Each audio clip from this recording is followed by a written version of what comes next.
Subscribe करें और bell दबाएं ताकि कोई खबर रह न जाए। बिस्मिल्लाहिर्रहमानिर्रहीम, अस्सलामु अलैकुम। बोल न्यूज की खुसूसी नशरियात खेल का जुनून में मैं सलमान मिर्जा और मेरी साथी एंकर आमना खटाना आप सबको खुशामदीद कहते हैं। पाकिस्तान ने वर्ल्ड कप का फातिहाना आगाज कर लिया है। पहला मैच था पाकिस्तान वर्सेस नीदरलैंड्स, लेकिन जनाब ऐसा नहीं है कि हमारी दिल की धड़कनें तेज नहीं हुई। पाकिस्तान मैच तो जीत गया, लेकिन सामने जो टीम थी वो नीदरलैंड थी। अगर वो श्रीलंका होती, इंग्लैंड होती, साउथ अफ्रीका होती, भारत होती या फिर ऑस्ट्रेलिया होती तो हमारे लिए मुश्किलात बढ़ सकती थी और इस खेल का रिजल्ट भी तब्दील हो सकता था। पाकिस्तान ने जब बैटिंग का आगाज किया तो ओपनर्स नहीं चल सके, लेकिन सऊद शकील की जितनी तारीफ की जाए आमना कम है। शानदार खेल का मुजाहरा संभाला दिया उन्होंने।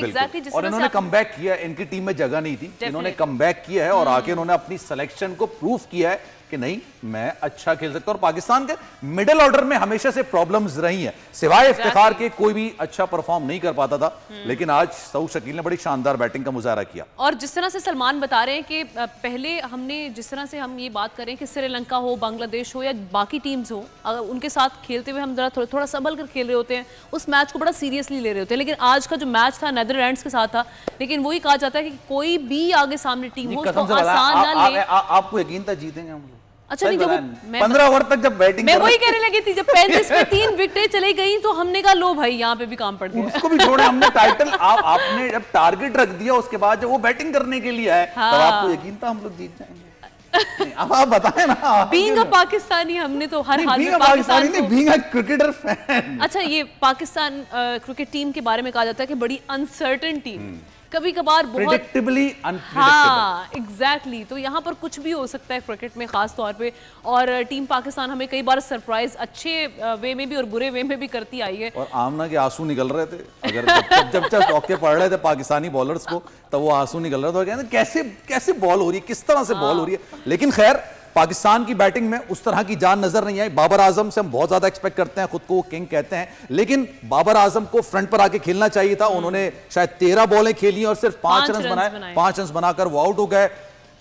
फखर जमान की हम बात करें, अच्छा फखर जमान को कहा जाता है कि इतना वो नहीं, वो बड़े मैच के खिलाड़ी हैं। अच्छा मैं भी दिखाऊंगा भी कि 13 मैचेस में उन्होंने क्या रन्स बनाए, लेकिन ये बड़ा मैच कब आया? क़यामत के रोज आ जाएगा। याजूज माजूज जब आएंगे उस वक्त फिर शायद पता नहीं कब फखर। ये पहले आप देख लें हमारे पास। एग्जैक्टली ये देखें, ये फखर जमान है। ये इनको बड़े प्लेयर, बड़ा मैच का प्लेयर कहा जाता है। और ये इनके पास 11 मैचेस में आमना इन्होंने 35 रन नहीं बनाया 11 मैचेस में। एग्जैक्टली आपके सामने है फिगर। 12, 4 फिर 27 रन स्कोर किए, 20, 14, 27, मतलब बिल्कुल ठीक आप कह रहे हैं। 33 तक इनके बारे में मैं आपको बड़ी दिलचस्प बात बताता हूं। 2017 की चैंपियंस ट्रॉफी के अंदर जब पाकिस्तान ने भारत को शिकस्त दी थी, बड़ा शानदार मैच हुआ था सरफराज की कप्तानी के अंदर। तो इन्होंने बुनियाद रख दी थी पाकिस्तान की जीत की, बड़ी शानदार। पाकिस्तान कहा गया था उस वक्त। और जब विराट कोहली, क्योंकि भारत के कैप्टन थे विराट कोहली, और जब वो प्रेस कॉन्फ्रेंस करने के लिए आए थे ना, तो उनसे सवाल किया गया था फखर जमान के बारे में। फखर जमान के लिए उन्होंने कहा था कि ये ऑर्थोडॉक्स प्लेयर हैं। अच्छा, ऑर्थोडॉक्स प्लेयर किसी भी जेन्युइन प्लेयर को कहना उसके लिए बहुत ही ज्यादा इज्जत की बात नहीं होती, और आज भी उनको ऑर्थोडॉक्स प्लेयर कहा जाता है। यानी वो ऐसे प्लेयर हैं कि जिस दिन चल गए तो चल गए, नहीं चले तो नहीं चले। तो खैर फखर जमान को अपनी कारकर्दगी बेहतर बनाने की जरूरत है।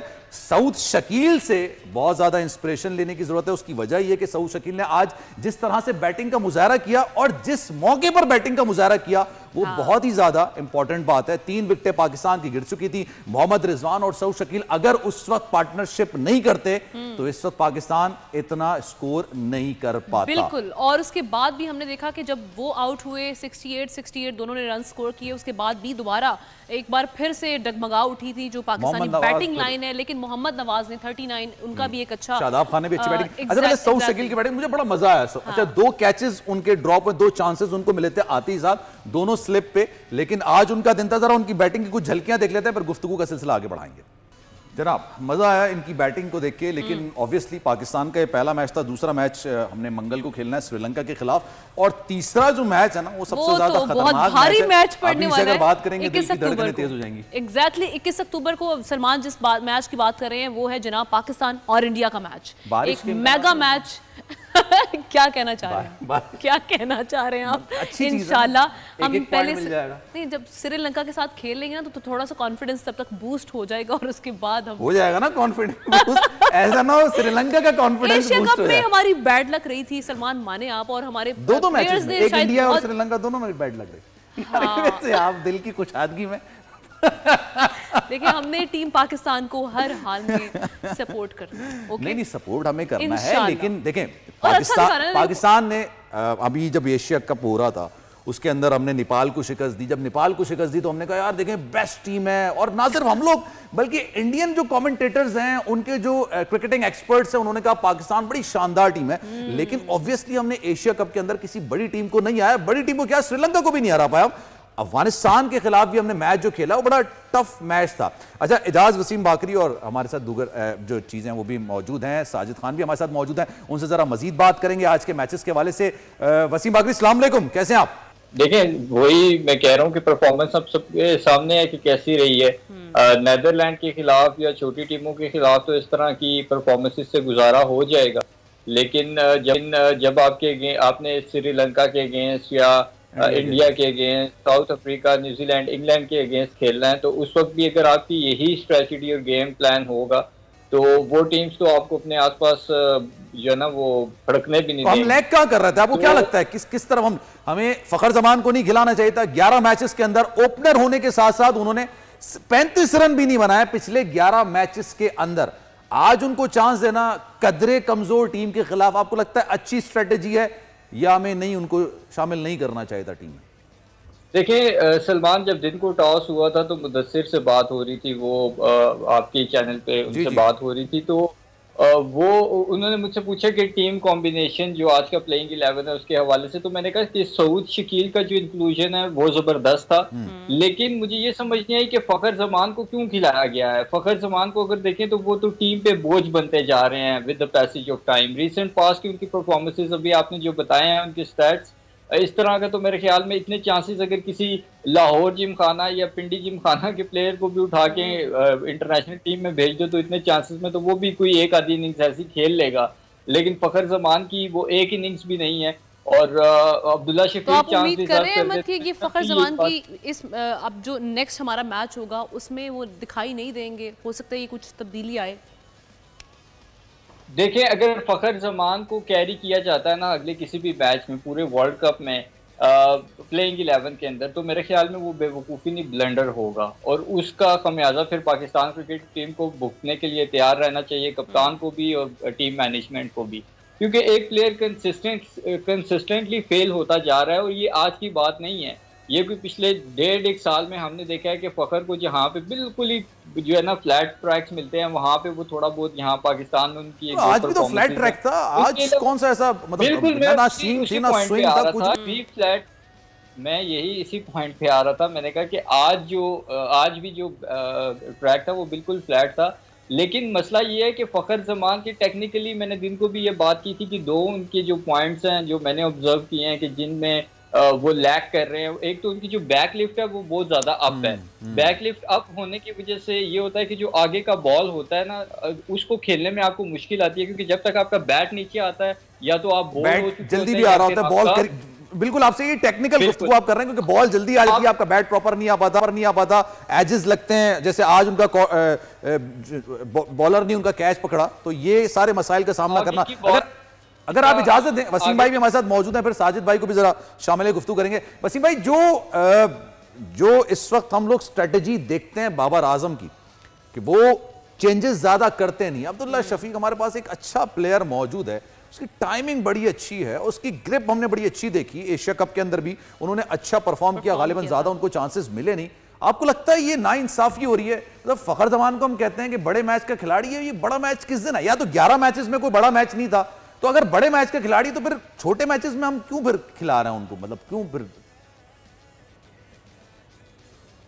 देखिए, कप्तान बाबर आजम की ये नेचर है कि वो कम तब्दीलियां करते हैं। आपको 2021 का T20 वर्ल्ड कप याद होगा कि पूरे टूर्नामेंट के अंदर हसन अली ने परफॉर्म नहीं किया था और बाबर ने उनको तमाम 5 मैचेस खिला दिए थे। और बाद में फिर उनसे सेमीफाइनल में कैच भी ड्रॉप हुआ और फिर शाहीन शाह अफरीदी को मैथ्यू वेड ने 3 छक्के लगाए और पाकिस्तान वो सेमीफाइनल भी लूज कर गया था। तो बाबर की ये नेचर है, आदत है, बाबर कम तब्दीलियां करते हैं। लेकिन अब जिस तरीके का प्रेशर पड़ता जा रहा है बाबर आजम के ऊपर, और फिर इसीलिए अब्दुल्ला शफीक को पाकिस्तान के वर्ल्ड कप स्क्वाड के अंदर शामिल किया गया। अब्दुल्ला पहले वर्ल्ड कप के स्क्वाड के अंदर नहीं थे। अब Mohammad Haris World Cup squad के अंदर थे। जब 5 सितंबर को पाकिस्तान ने अपना जो आईसीसी को स्क्वाड भेजा था उसमें मोहम्मद हारिस थे। ये तो फिर 28 सितंबर तक टाइम था पाकिस्तान क्रिकेट टीम के पास कि वो तब्दीलियां कर सकते थे। मुझे लगता है कि श्रीलंका वाला मैच जो 10 अक्टूबर को पाकिस्तान ने इसी हैदराबाद में ही खेलना है, तो फखर को एक मरतबा फिर बाबर यहाँ चांस देंगे और शायद फिर इंडिया वाले मैच में जाके उनको तब्दील करें। अगर वो श्रीलंका के खिलाफ परफॉर्म ना कर सके तो फिर 14 अक्टूबर को अहमदाबाद में इंडिया के साथ जो मैच है अब्दुल्ला के साथ कोई भी खिलाड़ी होता है वो हीरो भी बन जाता है और वो जीरो भी बन जाता है। अगर उसने अच्छा परफॉर्म कर दिया, फखर जमान ने भी इंडिया के खिलाफ आईसीसी चैंपियंस ट्रॉफी में बड़ा अच्छा खेला था तो हीरो बन गए थे। सलमान, इसको आप नाइंसाफी नहीं कह सकते हैं। आपको मालूम है कि विराट कोहली जो हैं वो किस तरीके के बल्लेबाज हैं। वो 3 साल तक सेंचुरी स्कोर नहीं कर सके, 3 साल तक, और उनके 3 साल में सेंचुरी स्कोर ना करने की वजह से इंडिया को बहुत नुकसान हुआ और विराट कोहली की तीनों फॉर्मेट की कप्तानी भी चली गई। वो टेस्ट, ओडीआई और T20 के कप्तान थे और यहाँ तक कि वो आरसीबी की तरफ से जो आईपीएल में कप्तानी करते रहे 8 सीजन, मेरे ख्याल है वो अपनी टीम के लिए कुछ भी नहीं कर सके। तो अब फखर एक बड़े मैच के प्लेयर हैं, लेकिन कप्तान बाबर आजम को जिद छोड़नी पड़ेगी। उनको एक तो उसामा मीर को भी चांस देना पड़ेगा आगे जाके। गो के आज नवाज और शादाब ने लोअर ऑर्डर में जाके उसामा मीर का सवाल आपसे करता, पहले जरा हम फखर की बात कर लें, फिर उसामा मीर की तरफ भी आएंगे। जी। मेरा ख्याल है कि श्रीलंका वाले मैच में बाबर आजम इसी स्क्वाड के साथ जाएंगे। वो इस विनिंग स्क्वाड को चुनेंगे क्योंकि पाकिस्तान मैच जीत चुका है, तो इसलिए विनिंग कॉम्बिनेशन के साथ पाकिस्तान मैदान में उतरेगा। ठीक है इजाज, आप साथ ही रहिएगा। साजिद खान साहब भी हमारे साथ मौजूद हैं, ट्रांसमिशन का हिस्सा है, उन्हें भी शामिल गुफ्तगू करते हैं। साजिद खान साहब, जिस तरह से हमारे दोनों गेस्ट ये कह रहे हैं कि बाबर आजम को अब थोड़ा सा अपना स्ट्रेटजी बदलनी पड़ेगी, अगर फखर जमान नहीं चल रहे तो आप उनको चेंज कर सकते हैं, अब्दुल्ला शफीक को सामने लेकर आ सकते हैं उनके मुतबादिल के तौर पर। आप क्या समझते हैं कि एक अंडरस्टैंडिंग ये भी हो सकती है कि विकेट को समझना, फखर जमान इस विकेट पे खेल चुके हैं, आज चले आज नहीं चले, हो सकता है उनकी बेटर अंडरस्टैंडिंग हो अगले मैच के लिए, ये फैक्टर जहन में होगा उनके अगर बात की जाए बाबर आजम के, या कुछ और वजह सामने आ सकती है? बहुत शुक्रिया आमना और सलमान, यकीनी तौर पर काफी देर आई, मेहरबान आते आते काफी लंबा आपने वेट कराया। बहुत ही इम्पोर्टेंट बात हो रही है। देखें एज ए क्रिकेटर नहीं बिल्कुल बहुत इम्पोर्टेंट मौजूद है, बहुत इम्पोर्टेंट प्रोग्राम चल रहा है और बात हो रही है पाकिस्तान की क्रिकेट की। Toss win the matches, team selection, कप्तान, और आप ये देखें आमना और सलमान, इंजी के जाने से बहुत सी चीजें आपके क्लियर हो गई। 70 मैच पाकिस्तान के चीफ सिलेक्टर वहां पर मौजूद है एज ए मेंटोर, और जहां आपने सलमान बात की, आमना बात की, देखें फकर की जहां तक बात हो रही है as a cricketer, as a opener मैं बात करूंगा, ये क्रिकेटर के अपने ऊपर होता है वो किस तरह मैच, उनको टीम तो सपोर्ट कर रही है, उसको भी सोचना चाहिए, बॉल बैट पे आ रहा है, चौका मारा है, टीम को यकीनी तौर पर ये बहुत बायखून कारकर्दगी थी। इमाम की बात करूं, फकर की बात करूं, लास्ट मैच में अब्दुल्ला शफीक ने अगेंस्ट श्रीलंका एशिया कप में 50 रन बनाए थे, बहुत मुश्किल विकेट थी। क्या दोस्ती यारों की टीम नहीं है, पाकिस्तान की विकेट टीम है। मैं हमेशा बात करता हूं दोस्ती यारियां ना निभाएं। आप यहाँ पर ज्यादती कर दी है। वो बच्चा राइट आर्म लेग स्पिनर की बात करें, उसामा मीर, जिस टाइप का वो बॉलर है, आउटस्टैंडिंग बॉलर है, वो आज पाकिस्तान को 10 विकेट लेके दे देता। जो वो बॉल करता है, निप से करता है, फ्लाइट से करता है, उसका बॉल पेट नहीं लगता, सीम लगता है। एक तो बहुत बड़ी ज्यादती की, फिर हमने इस प्लेटफॉर्म से आवाज उठाई 100 शकील की,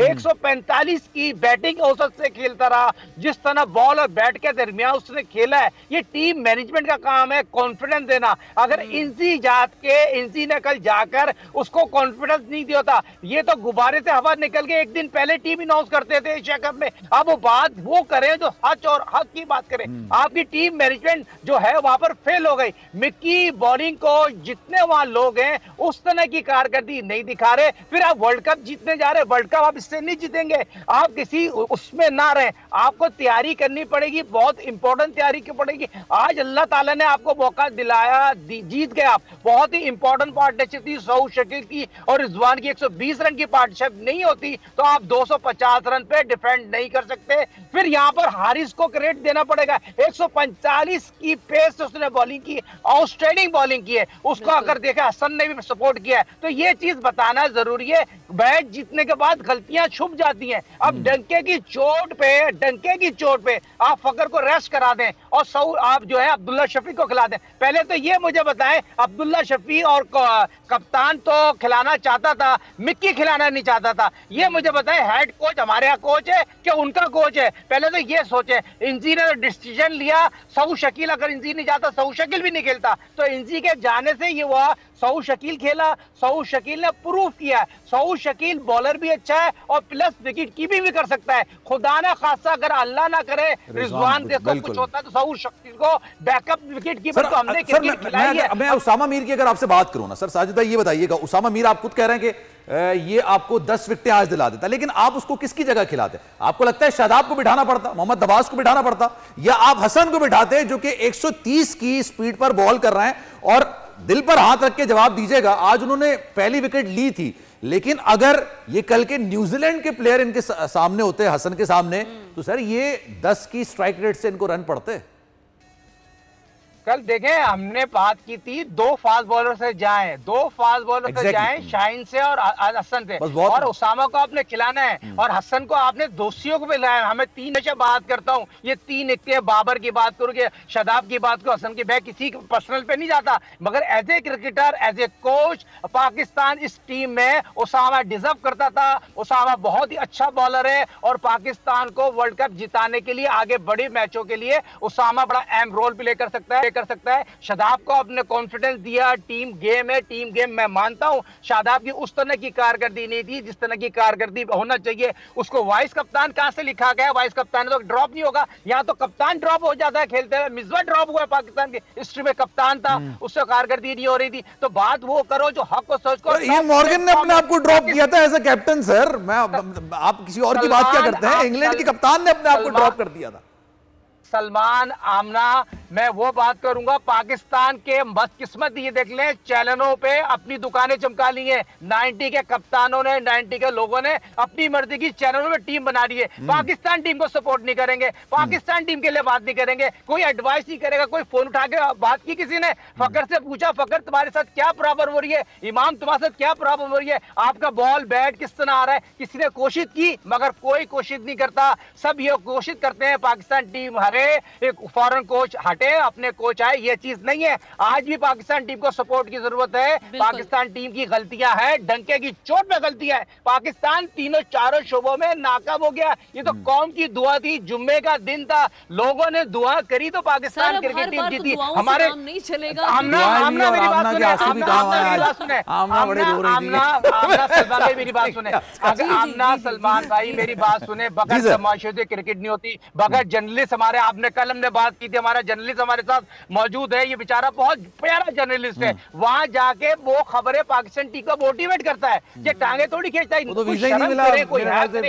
इंडिया वाले सारी जिंदगी यही इनका काम है, पाकिस्तान क्रिकेट डैमेज हो जाए, पाकिस्तान क्रिकेट का बेड़ा गर्क करने की कोशिश में लगे हुए, फिर भी वो कभी ना माने। उन्होंने देश ने क्रिकेट का बेड़ा गर्क कर दिया। हमारे जर्नलिस्ट बेचारे जाने के लिए बेचैन है, उनके सामान पैक हुआ हुआ, वो जाने के लिए बैठने के लिए तब है। भाई कहाँ का इंसाफ हो रहा है, कहाँ की क्रिकेट हो रही है यार? बिल्कुल, ये खरीदोगा तो इस पे तो हम साजिद खान साहब कल से ये बात कर रहे हैं और इससे पहले भी हम ये बात करते रहे हैं कि भाई आपने जर्नलिस्ट को वीजा देना बनता था, जो भी हर जगह से जो भी जिस मुल्क को रिप्रेजेंट कर रहा है वो आईसीसी का लेटर्स लेके बैठे हैं, एक न्यूट्रल किस्म की रिपोर्टिंग वहां से कर सकते हैं। नईरुद्दीन साहब ने भी हमें ज्वाइन कर लिया, क्रिकेट एक्सपर्ट हैं। नईरुद्दीन साहब, सबसे पहले आपको वेलकम कहेंगे आज की ट्रांसमिशन में।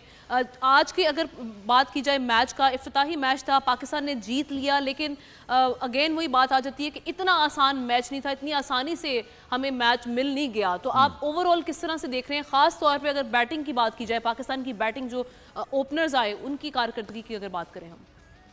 सबसे पहले तो चूंकि पाकिस्तान की बिस्मिल्लाह अच्छी हुई है तो सबको मुबारक हो कि पाकिस्तान ने आज मैच जीत लिया और अच्छे बड़े मार्जिन से जीता, क्योंकि पाकिस्तान को और हर टीम को अल्टीमेटली कहीं पर बारिश हो जाए या कोई और मसला हो जाए तो रन रेट जो है एडवांटेज दे सकती है।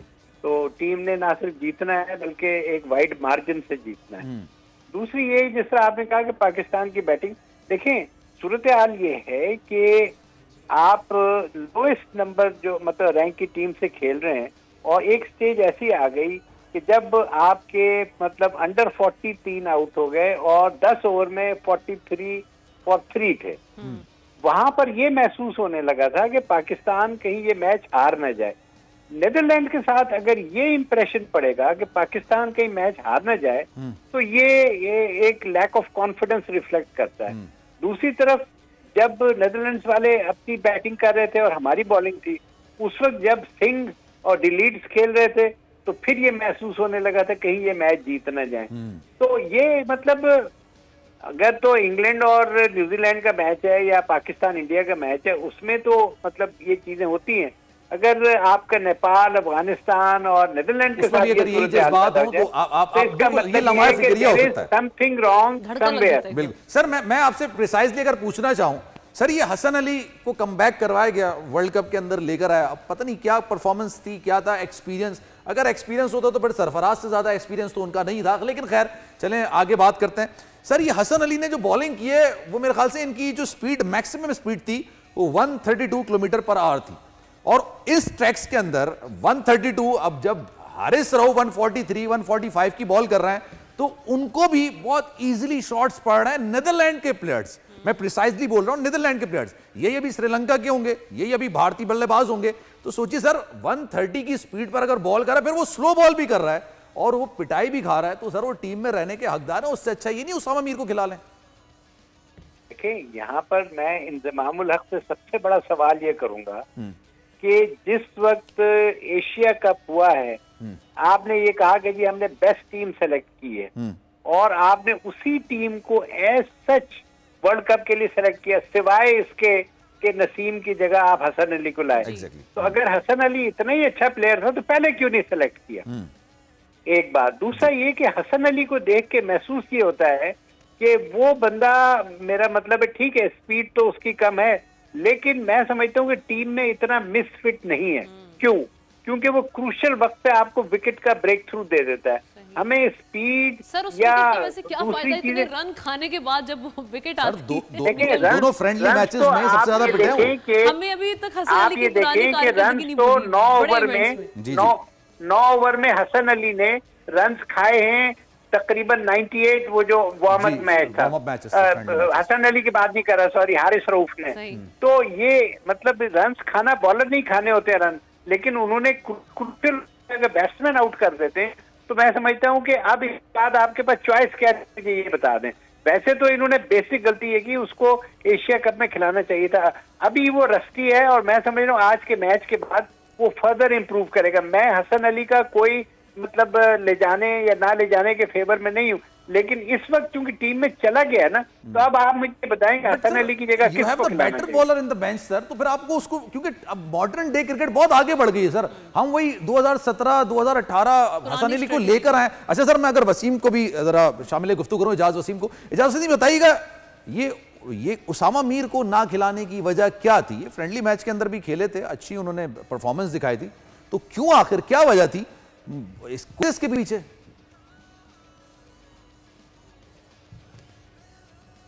ये आप मुझसे पूछ रहे हैं? जी सर, आपसे पूछ रहा हूं, आपसे इजाज भाई। देखिए उसामा को खिलाने की वजह जो है ना, खेलना तो 11 नहीं है ना। आप मुझे ये बताएं, हसन अली को 7 ओवर्स के अंदर 33 रन्स पड़े हैं। हसन अली को 4.71 की पर ओवर औसत से, तो वनडे क्रिकेट के अंदर अगर आपको 7 ओवर में 33 रन्स पड़ रहे हैं तो ये कोई बड़ा स्कोर नहीं है। और हसन ने आपको 2 विकेटें भी दिलाई हैं।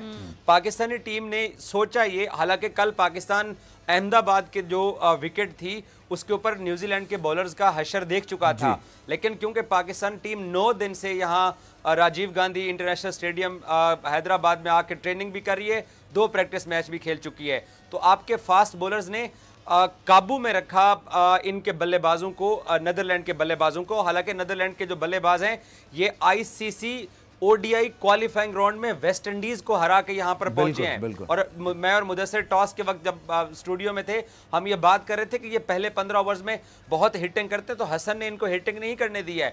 उसामा मीर की जो जगह बनती है पाकिस्तान के स्क्वाड के अंदर, वो नवाज या शादाब में से किसी एक की जगह बनती है। आप तीसरा फास्ट बॉलर नहीं हटा सकते हैं। गो के इंडियन विकेटें बैटिंग पिचेस हैं, इनको बैटिंग पैराडाइज कहा जाता है, लेकिन आप अपने 3 फास्ट बॉलर्स के साथ ही जाएंगे, क्योंकि मैं आपको समझा देता हूं।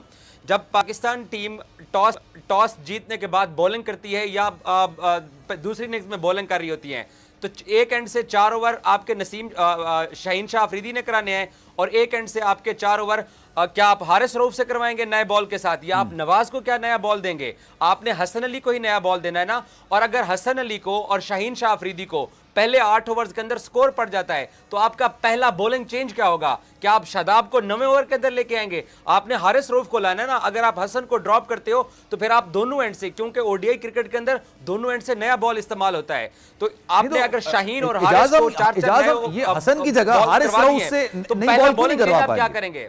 क्यों नहीं करवा पाते? एक चीज है ना कि आप हारिस रऊफ से भी करवा लें। उसकी वजह ये है, उसकी वजह यह है कि हारिस जो है वो पहले चेंज के बाद आते हैं, क्योंकि आप ताजा दम जो आपके 2 फास्ट बॉलर, आप पिछले 1 साल देख लो ना, इंटरनेशनल क्रिकेट इतनी आसान नहीं होती है। ये लॉजिक दुरुस्त है इजाज भाई, मैं चाहूंगा इसको जरा आप डिटेल में मुझे बताइए। ये बात आपकी दुरुस्त है सर। ये उमर गुल के हवाले से भी थी, उमर गुल भी पहले चेंज के बाद आते थे, तीसरे बॉलर हुआ करते थे, शोएब अख्तर हुआ करते थे, दूसरे बॉलर हुआ करते थे। मैं समझा देता हूं सलमान, उसकी वजह यह है कि नसीम शाह और शाहीन शाह ये दोनों नए बॉल के बॉलर हैं। चाहे T20 क्रिकेट हम खेल रहे थे, चाहे ओडीआई या टेस्ट खेल रहे थे, तो जब आपका पहला चेंज होता है 8 ओवर के बाद या 9 ओवर के बाद, अमूमन 8 ओवर के बाद आपका पहला चेंज होता है, अगर आपको विकेट ना मिल रहे हो या एक विकेट गिरा हो, तो आप फिर शादाब और नवाज और फिर उसामा के साथ आप रिलाई नहीं कर सकते हो। आपको याद है कि पाली केले के अंदर पाकिस्तान के इन फास्ट बॉलर्स ने तकरीबन 10 ओवर या 11 ओवर के अंदर 63 पे इंडिया के 4 आउट कर दिए। और उसके बाद क्या हुआ कि दोनों एंड से जब स्पिनर्स लगाए और हार्दिक पांड्या और ईशान किशन ने 138 रन की पार्टनरशिप कर दी थी। आपको हसन अली को अगर ड्रॉप करना है तो आपको वसीम जूनियर खिलाना पड़ेगा, क्योंकि आप दूसरी टीम को 9वें ओवर में रिलैक्स नहीं कर सकते हो स्पिनर देके, क्योंकि ये ओडीआई क्रिकेट में 15 ओवर का तो आपका पावर प्ले है। और एक और चीज मैं बताना चाहता हूं बोल के नाजरीन को भी, सऊद शकील के बारे में, उसकी गेम सेंस आज किसी ने पता नहीं नोट किया है नहीं किया है कि 22वें ओवर में जब पहला बॉल हुआ, सऊद शकील ने पहले से रीड कर लिया कि 5 फील्डर बाउंड्री के ऊपर हैं और 4, हालांकि 4 होने चाहिए थे, तो उसने जानबूझ के वो जबरदस्ती चौका लगाया। अगर वो हिट होती तो फिर भी नो बॉल था, और उसके बाद जब उसने अंपायर को बता के नो बॉल ली, और उसके बाद फिर सऊद को मोमेंटम चेंज किया। मतलब हम सब मैच देख रहे थे, लेकिन सऊद शकील की जो बैटिंग का मोमेंटम चेंज हुआ है वो बैक के बाद हुआ, बिल्कुल ही बैक फुट पे चली गई दूसरी टीम, क्योंकि उसने उनके कप्तान की जो हिकमत अमली थी उसको एक्सपोज कर दिया, उनकी कंफ्यूजन बता दी, और वहां से फिर चार्ज लिया पाकिस्तान ने। ठीक है नईमुद्दीन साहब, ये कहिएगा अभी जो हम आज के मैच के हवाले से बात करें, क्योंकि अब अगला मैच हमारा श्रीलंका के साथ, और उसके लिए हमें भरपूर प्लानिंग करनी पड़ेगी। डेफिनेटली श्रीलंका से हम एशिया कप में भी हारे हैं, तो अब अगले मैच को देखते हुए आप क्या समझते हैं कि आज के मैच में ऐसी कौन सी गलतियां थी, किन किन डिपार्टमेंट्स में जो हमने उनको ओवरकम करना है ताकि अगले मैच में बेहतर तरीके से हम सामने आए? जी, ये आमना साहिबा आपने बहुत अच्छा सवाल किया है। हमें सबसे पहले अगले मैच के लिए अपनी इंटेंट को करना होगा।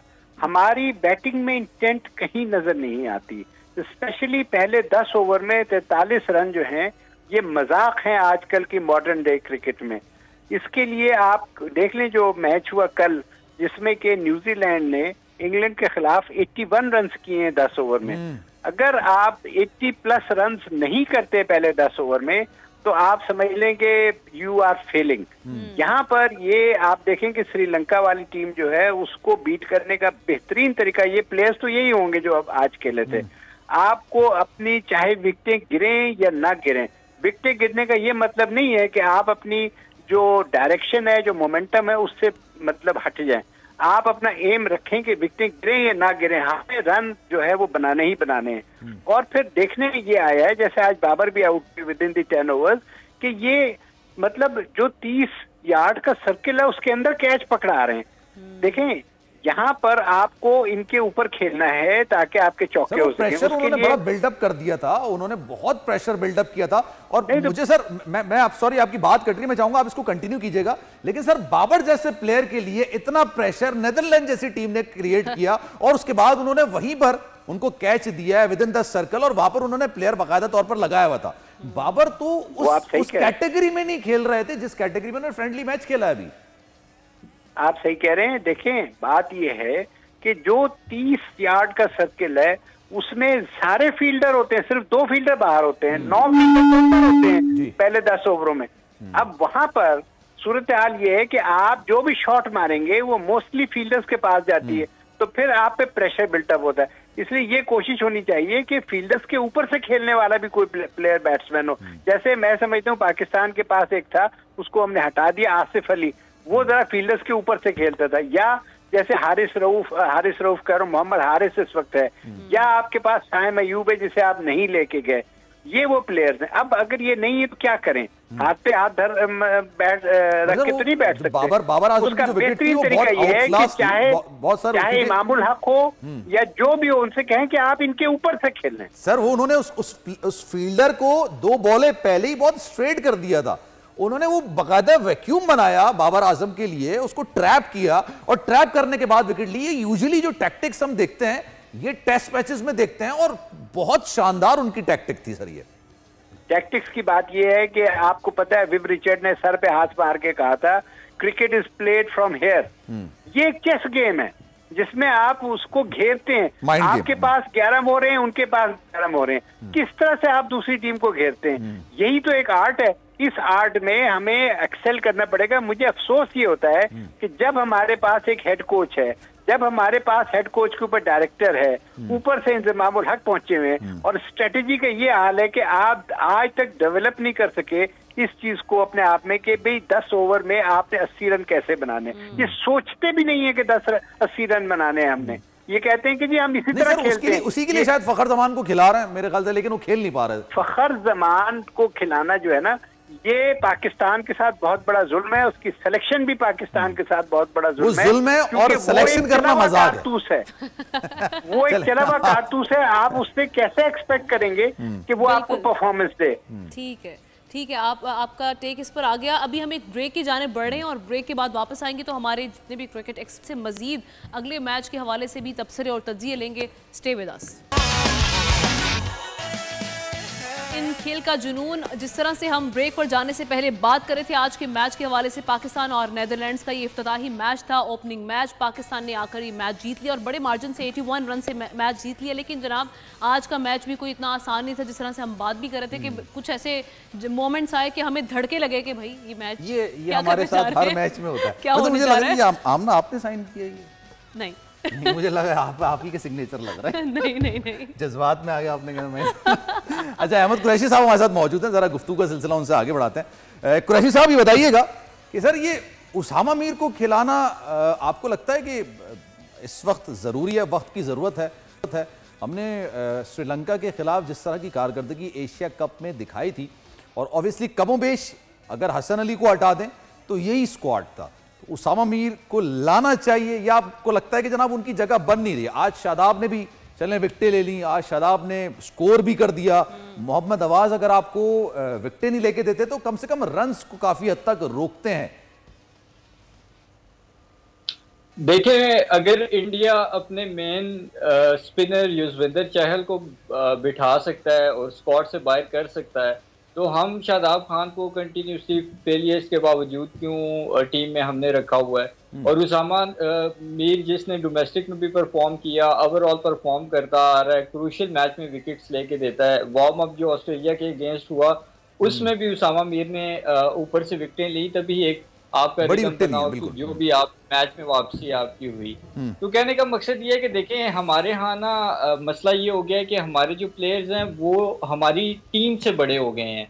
हमारे अगर आप लोगों को भी देखें तो जो एक अंधाधुंध फैन फॉलोइंग वाला एक कल्चर चल पड़ा है कि भाई ये प्लेयर है, ये नंबर 1 है, तो ये स्याह करे सफेद करे क्योंकि ये नंबर 1 है और हम इसके फैंस हैं।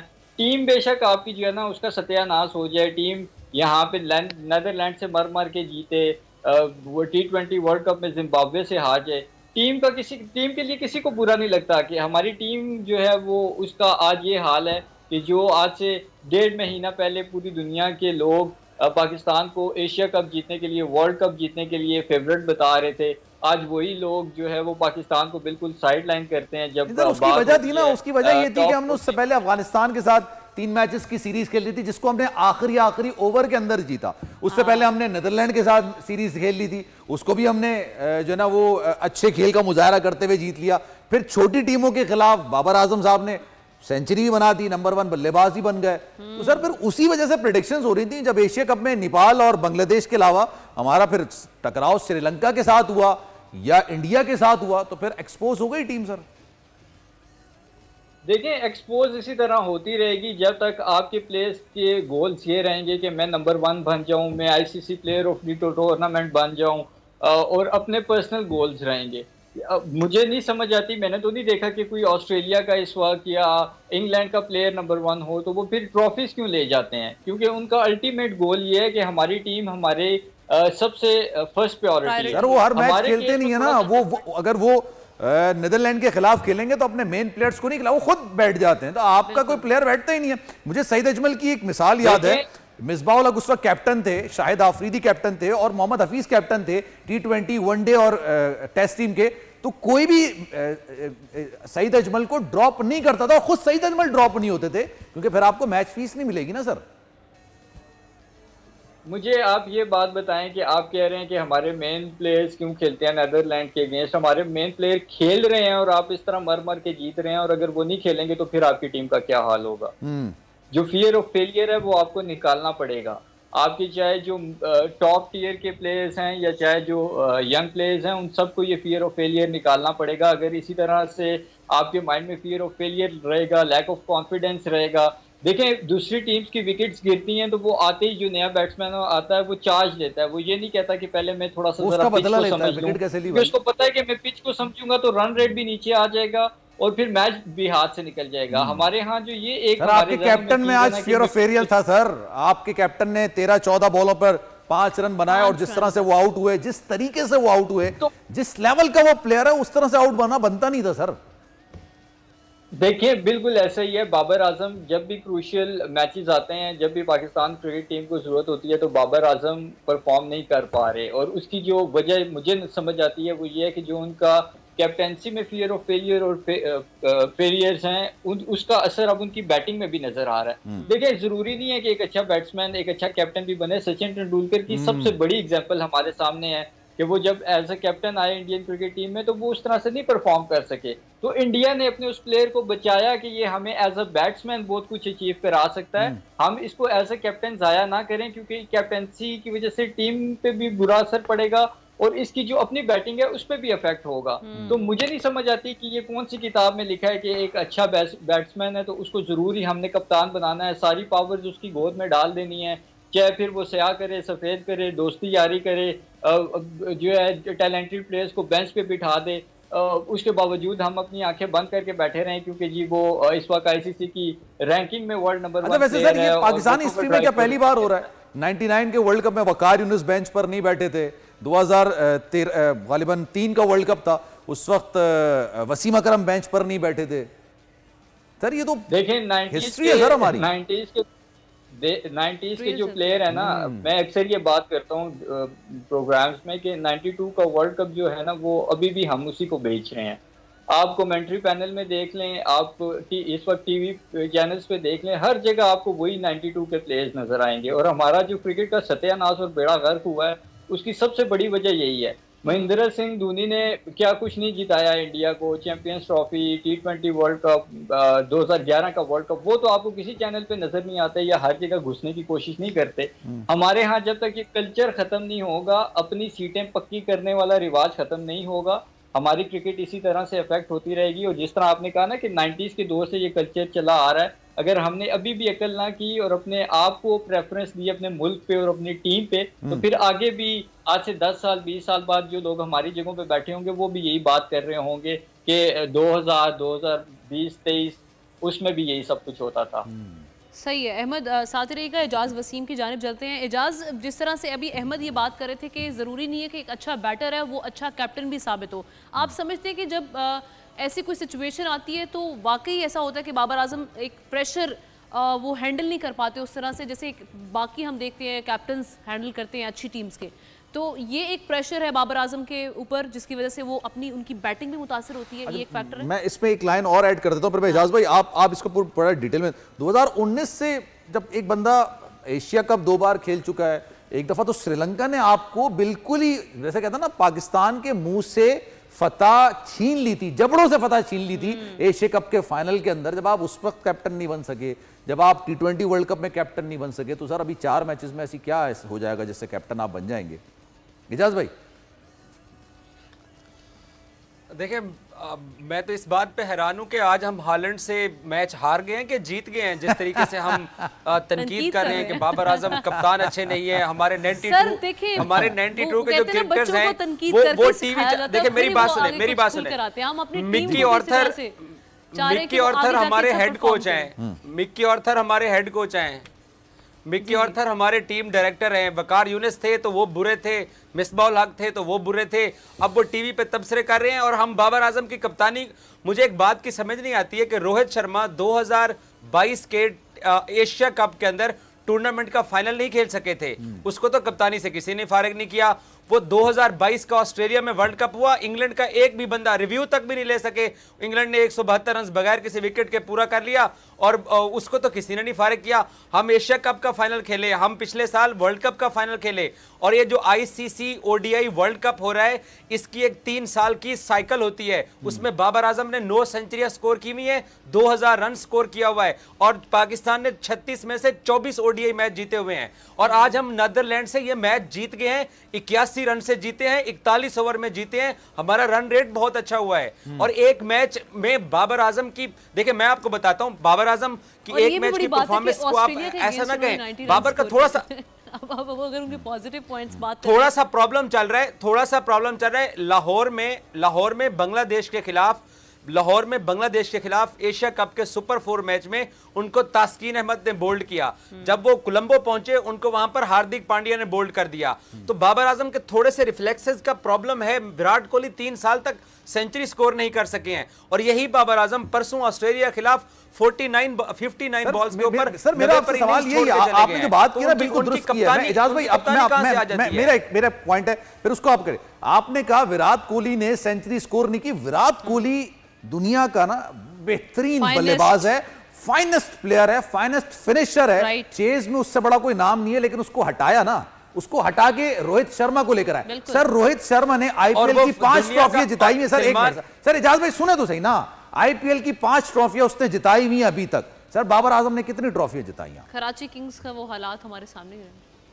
सर मेरी बात सुने, आप 1992 का वर्ल्ड कप जीते, 2009 का आप T20 वर्ल्ड कप जीते, और 2017 की हम चैंपियंस ट्रॉफी जीते, और हम कितनी ट्रॉफियां हमने बाबर से पहले जीती हुई हैं, जो बाबर ने आके इस टीम को, बाबर के होते हुए तो ये टीम ODI नंबर 1 बनी, टेस्ट नंबर 1 बनी, और जिस विराट कोहली की आप बात करें वो ODI रैंकिंग में नंबर 8 का बैटर है, बाबर नंबर 1 का है। बाबर स्कोर करता है तो बाबर नंबर 1 है ना, ICC वाले उसको कोई बिला वजह तो रेटिंग या पॉइंट्स नहीं देते हैं, और बाबर आजम 3-4 मैचेस के अंदर नहीं स्कोर कर रहा था, उससे पहले तो बाबर स्कोर करते चले आ रहे थे। मैं चाहूंगी नईरुद्दीन साहब भी मौजूद है, उनका टेक लेते हैं। नैयर साहब, आप सारी गुफ्तगू सुन रहे हैं, आपका इस सारी सिचुएशन पे क्या टेक है, शॉर्टली बताइएगा।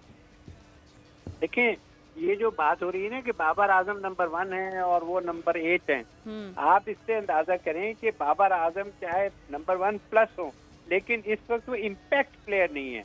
हमें इम्पैक्ट प्लेयर की जरूरत है, हमें नंबर 1 नंबर 2 की जरूरत नहीं है। और नंबर 1 नंबर 2 का जो भांडा फोड़ा है ना अभी मिसबाउल हक ने, उनसे पूछे, वो कह रहे हैं ये किस तरह कह रहे हैं, या तो हम पता नहीं कैसे बन गए, सामने वालों ने मौका दे दिया बनने के लिए।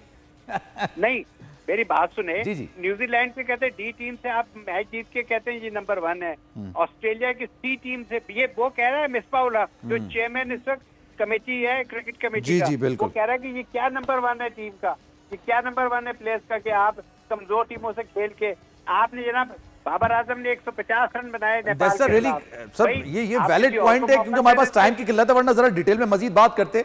इंपैक्ट प्लेयर होना बड़ा जरूरी है। हार्दिक पांड्या इस वक्त नंबर 1 प्लेयर नहीं है रैंकिंग के अंदर, लेकिन प्लेयर है जनाब। उन्होंने बाबर आजम को बोल्ड भी मारा था, और साथ साथ जब वो विकेट पर आते हैं तो फिर मैच ना कहीं भी जा सकता है, और उन्होंने ये बात साबित किया। बिल्कुल ऐसे ही है, और इसके साथ ही हम अपने जितने भी हमारे गेस्ट थे, पैनलिस्ट थे, उनका शुक्रिया अदा करेंगे। और आज की ट्रांसमिशन का वक्त नाज़रीन खत्म हुआ जाता है। कल इंशाल्लाह फिर 11 बजे आपकी खिदमत में हाजिर होंगे खेल का जुनून के साथ। तब तक के लिए अल्लाह हाफिज।